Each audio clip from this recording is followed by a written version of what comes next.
देशवासियों, आज मैं अपनी बात की शुरुआत एक वेद वाक्य के साथ करना चाहता हूं।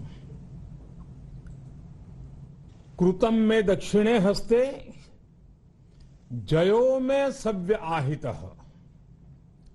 इस बात को भारत के संदर्भ में देखें तो बहुत सीधा साधा अर्थ यही है, हमारे देश ने एक तरफ कर्तव्य का पालन किया तो दूसरी तरफ उसे बड़ी सफलता भी मिली।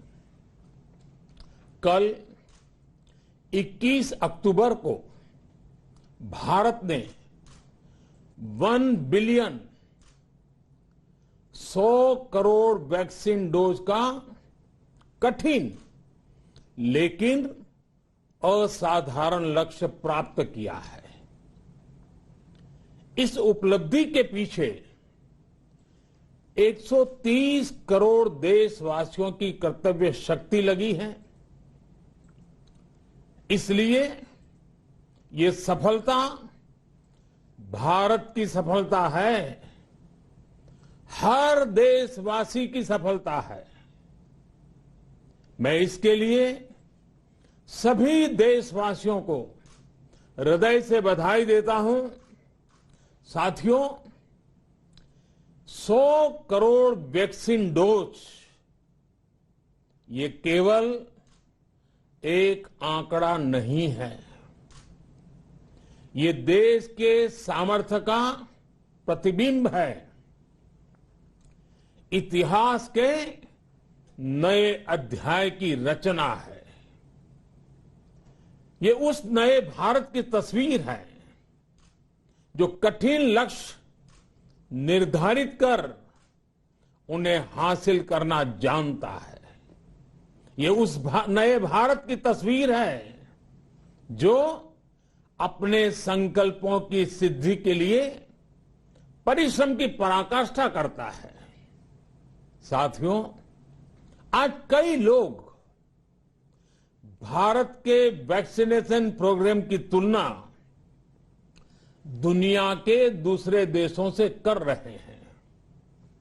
भारत ने जिस तेजी से 100 करोड़ का 1 बिलियन का आंकड़ा पार किया है, उसकी सराहना भी हो रही है।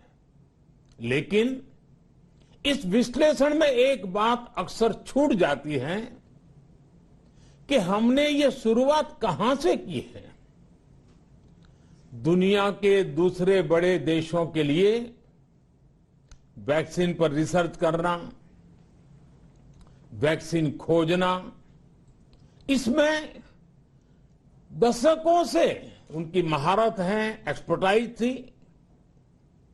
भारत अधिकतर इन देशों की बनाई वैक्सीनेशन पर ही निर्भर रहता था, हम बाहर से मंगवाते थे। इसी वजह से जब 100 साल की सबसे बड़ी महामारी आई तो भारत पर सवाल उठने लगे, क्या भारत इस वैश्विक महामारी से लड़ पाएगा? भारत दूसरे देशों से इतनी वैक्सीन खरीदने का पैसा कहां से लाएगा? भारत को वैक्सीन कब मिलेगी? भारत के लोगों को वैक्सीन मिलेगी भी या नहीं? क्या भारत इतने लोगों को टीका लगा पाएगा कि महामारी को फैलने से रोक सके? भांति भांति के सवाल थे। लेकिन आज ये 100 करोड़ वैक्सीन डोज हर सवाल का जवाब दे रहा है। भारत ने अपने नागरिकों को 100 करोड़ वैक्सीन डोज लगाई हैं और वो भी मुफ्त, बिना पैसा लिए।